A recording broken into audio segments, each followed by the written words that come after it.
I picked up their shift, even though that shift started at 7 a.m. and I just got off of my shift at 12 a.m. Like, what?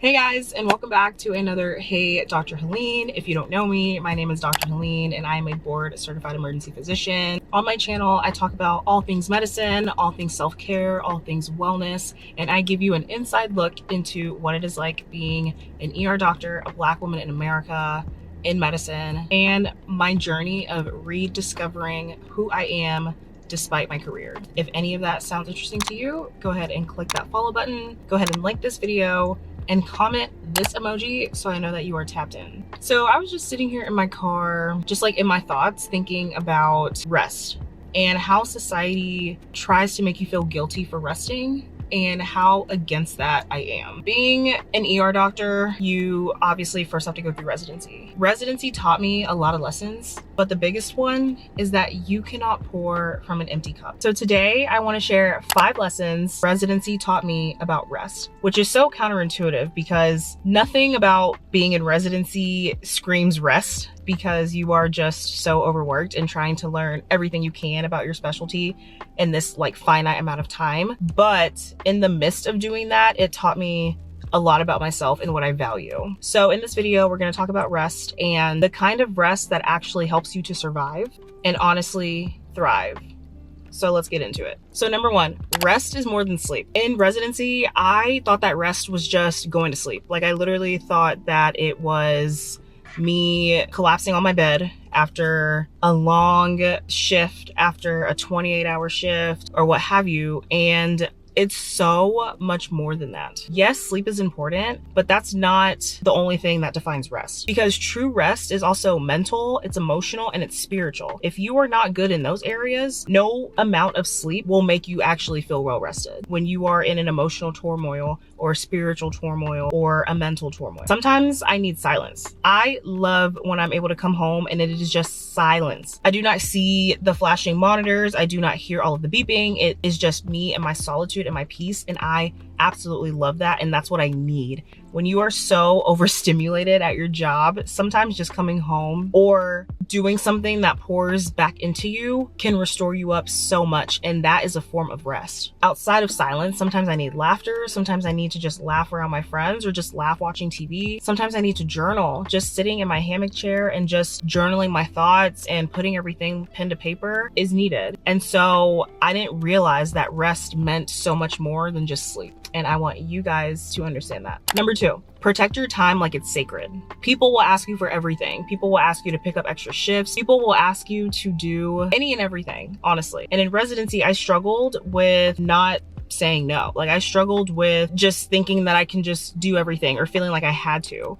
And I want to take away that mindset of you have to agree to everything or do everything or, you know, play a significant role in everything just to prove yourself, because that's not what you have to do. Like that's not how you should be seen as equal or good.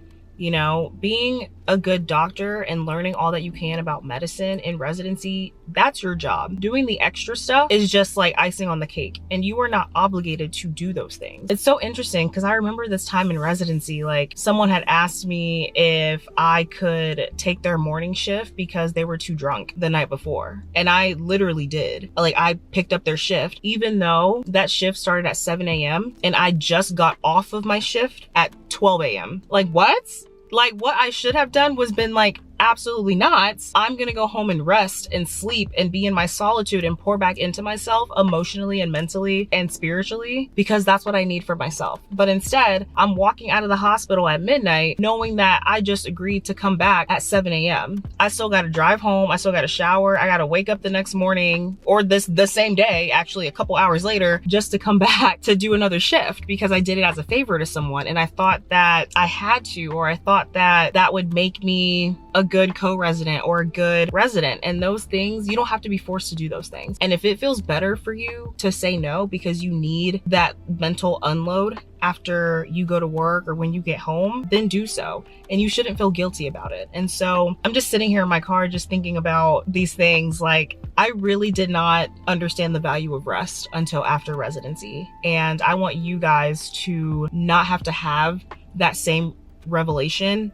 after residency as well. Like, these habits should start now. Number 3, rest looks different on everybody, okay? It does not have to look the same. What someone else sees as rest doesn't have to match what you see as rest. You know, some of my co-residents would rest every second that they got. Like, I mean, naps on naps on naps. I gotta take a nap. I gotta take a nap. I gotta go to sleep. Others would work out. Others would go to the bar and get a drink. Others would hang out with friends. Others would go on a trip. Like, I mean, it literally looks different, and that's okay. You know, just because one person is who you see outside a lot doesn't mean that they're not resting. That may just be their form of rest because that's how they're pouring back into themselves. For me personally, sometimes resting was just going home, laying on my couch, watching, you know, Netflix or Hulu, and just staying there all day. And that was my rest. And that's okay. You know, your rest is not always going to look the same every single time that you decide to take a rest. So the point of that is to just find your own version of rest. Number 4, rest is not lazy, it's strategic. Residency and medicine in general will trick you to think that if you're not grinding, then you're a failure. If you're not pouring yourself into your job 24/7, then you've given up. If you are not going to work and then immediately coming home and studying, and then going back to work and immediately coming home and studying, and going back to work and immediately coming home to studying, then you're not trying hard enough. And I'm here to tell you that is completely false. Because the truth is, rest is what makes you sharp. Rest is what makes you safe. Rest is what makes it able for you to show up for your patients in the best way possible. And a tired doctor or a tired nurse or a tired social worker or a tired case manager or a tired physical therapist or a tired dentist is dangerous. So never feel guilty about resting. And the last thing I want to say, number 5, is that rest is resistance. Especially as a Black woman in medicine myself, I had to unlearn that I had to constantly prove myself. I don't need to constantly prove myself. And because when you are trying to constantly prove yourself, that's how you end up burnt out. And that's how you end up overworked. That's how you start feeling undeserved. That's how you have literally like no gas left in the tank because you are so busy giving it out and not getting anything in return. And so choosing rest is an act of resistance that we should all do. It's saying that my humanity matters as much as my productivity. So, you know, those are just some truths that I learned from residency. And residency taught me that rest is not optional, it's essential.